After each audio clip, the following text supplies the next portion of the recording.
कौन थी वो? मैं 8 महीने की प्रेग्नेंट थी और अपनी डिलीवरी के लिए अपने मायके गई थी। माँ ने मुझे फोन पर बताया, घर के पीछे की तरफ जो खाली जमीन थी ना, वहां पर एक नया कमरा बनवा लिया है। इतने सालों के बाद जैसे ही अपने घर में कदम रखा, कुछ अलग सा लगा। माँ, ये घर के पीछे की तरफ नया कमरा बनवाने की क्या जरूरत थी? अरे बेटा, घर के पीछे दूर दूर तक खाली जमीन है। तेरे पापा को कई दिनों से लग रहा था कि यहाँ पर एक कमरा बनवा लेंगे तो ताजा हवा मिल जाया करेगी। अब तो ये सब छोड़ और चल जल्दी से दूध पी ले। माँ, मैं थोड़ी देर में पी लूंगी, आप सो जाओ। मैंने दूध का गिलास उठाकर उस खिड़की में रख दिया। पता नहीं कब आंख लग गई। अचानक से खिड़की के पल्लों के खड़कने की तेज आवाज आई। दूध का गिलास धड़ाम से जमीन पर आ गिरा। जमीन पर गिरते ही दूध का रंग लाल हो चुका था। मैंने खिड़की से झांक कर बाहर देखा। चारों तरफ धूप अंधेरा था। उस अंधेरे की तरफ से कुछ आवाजें आ रही थी, जैसे छोटे बच्चे आपस में खिलखिलाकर मस्ती कर रहे हो।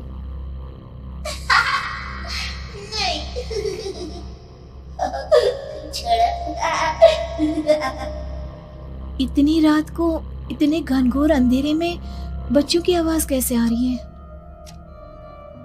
घड़ी में वक्त देखा तो ठीक 12 बजे थे। देखकर मैं सन्न रह गई। बुरी आत्माओं और भूतों की कई कहानियां मैं सुन चुकी थी। वक्त भी कुछ ऐसा ही था।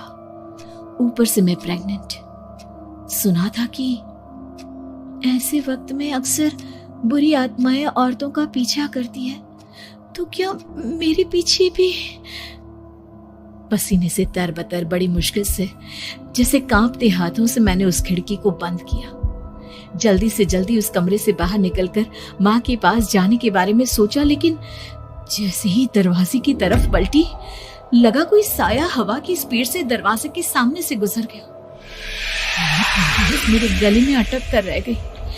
मैं जोर से चीख कर माँ को बुलाना चाहती थी, लेकिन वो आवाज खुद मेरे कानों तक नहीं पहुंच पा रही थी।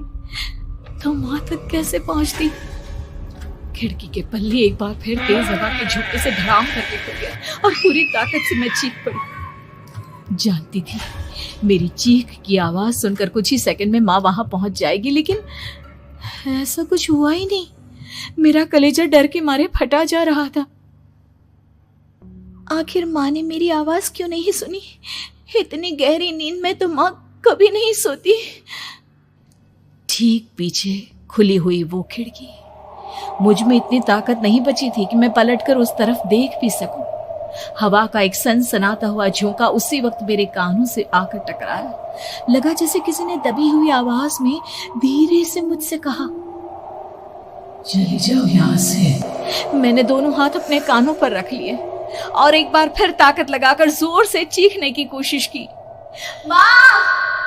पापा!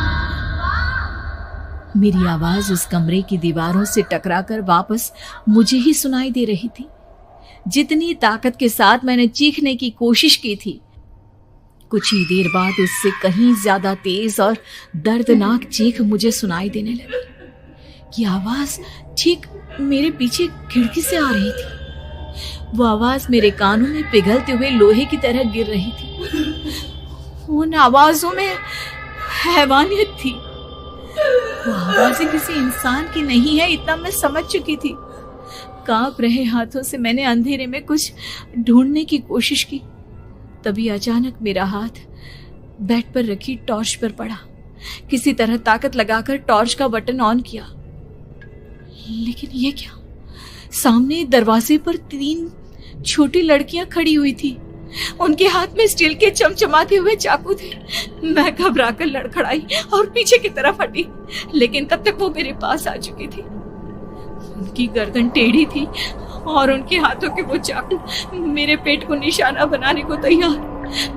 मैं जोर से चीखी, नहीं, छोड़ दो मेरे बच्चे को, मत मारो, मत मारो, छोड़ दो मेरे बच्चे को। सोनाली, क्या हुआ बेटा? तू इतनी डरी हुई क्यों है? उठ बेटा, क्या हुआ? हड़बड़ाकर मैंने अपनी आंखें खोली। देखा तो दिन निकल आया था। माँ मुझे जगा रही थी।